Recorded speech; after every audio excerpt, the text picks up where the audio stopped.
Hello বন্ধুরা, তোমরা সব কেমন আছো? আশা করি তোমরা সব ভালো আছো আর আমিও ভালো আছি। এই হাঁসফাঁসানি গরমে এই রকম যদি ঠান্ডা আইসক্রিম বাড়িতেই বসে বানিয়ে নেওয়া যায়, তাহলে সবসময় বাইরে থেকে আনার সমস্যাটাও এই গরমে আর থাকবে না। আর বাচ্চারাও সবসময় আইসক্রিম খাওয়ার জন্য বায়না করলে বাইরে বেরিয়ে এই গরমে কিনে কোথায় দোকানে কিনতে পাওয়া যাবে সেসব আর ভাবতে হবে না। আজকে আমি এই আইসক্রিমটি বানিয়েছি বাড়িতেই খুব সামান্য কিছু উপকরণ দিয়ে, তো সেটাই তোমাদের সাথে শেয়ার করব।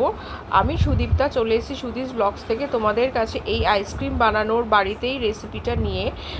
তো চলো দেখি যে এই সুন্দর আইসক্রিমটা পুরো দোকানের মতো, এমনকি দোকানের থেকেও ভালো হয়েছে খেতে। এটা আমি তোমাদের গ্যারান্টি দিয়ে বলতে পারি। বাড়িতে অবশ্যই একবার ট্রাই করবে। আর আমার ভিডিওটি ভালো লাগলে অবশ্যই লাইক কমেন্ট শেয়ার করে দিও আর পেজটাকে ফলো করে দিও। তো প্রথমে আমি 1/2 লিটার দুধ নিয়েছি, এখানে গরম করতে বসিয়েছি। কাস্টার্ড পাউডার নিয়েছি, আমার এটা ভ্যানিলা কাস্টার্ড। তোমরা এখানে স্ট্রবেরি ভালো লাগলে স্ট্রবেরি কাস্টার্ডও নিতে পারো। তো এটা আমি সামান্য দুধের সঙ্গে গুলিয়ে আলাদা করে রেখেছি। আর কিছুটা পরিমাণে গুঁড়ো দুধ আর গুঁড়ো চিনি লাগবে। এখানে আমি গুঁড়ো চিনিটা দিয়ে দুধটা একটু ফুটিয়ে নিচ্ছি। আর এখানে আমি একটু গুঁড়ো দুধ দিয়ে দিয়েছি। আমি আমুলিয়া ইউজ করেছি, তোমরা অন্য কিছু হোয়াইটনারও ইউজ করতে পারো, যেমন এভরিডেও খুব ভালো দুধ। তো আমি এখানে কাস্টার্ডটা দিয়ে দিলাম। এ দেখো ঘন একদম হয়ে এসেছে। একদম ইঁটের মতো হয়ে গেলে কিন্তু মানে এটা হবে না, একটুখানি পাতলা টাইপের কনসিস্টেন্সি রাখতে হবে। আর এখানে আমি হুইপ ক্রিম বানিয়ে নিয়েছি, বিট করে এরকম ফোম বানিয়েছিলাম। তো এই একটা কন্টেনারে ঠান্ডা করে কাস্টার্ডটা দিয়ে দিচ্ছি।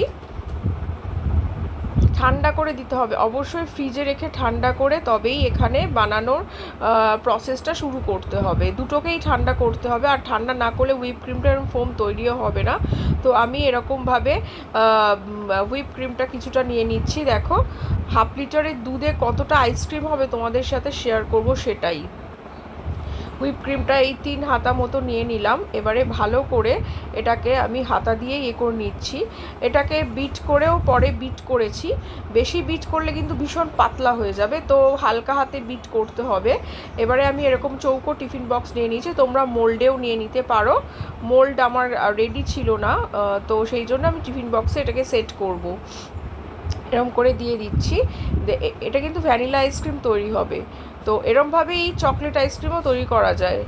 তো এখানে আমি দিয়ে দিলাম প্রতিটা বক্সে এরম করে দিয়ে, তার উপর দিয়ে কিছু ড্রাই নাটস দিয়ে দিয়েছি।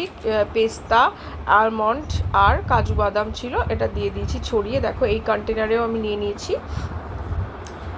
সুন্দর করে সেট হয়ে গেছে। এটা ফ্রিজে রেখেছিলাম, ফ্রিজে প্রায় 4-5 ঘন্টা রাখলে এটা সেট হয়ে যাবে। আর বড় টিফিন বক্সগুলো কিন্তু 8 ঘন্টা মিনিমাম লাগবেই সেট হতে, নাহলে যেহেতু মানে কোয়ান্টিটিটা বেশি আছে, তো এটা বসতে একটু সময় লাগবে বড় টিফিন বক্সগুলোর। আর এটা আমি কিছুক্ষণ বাদে প্রায় 11টার সময় বার করে দেখলাম এটা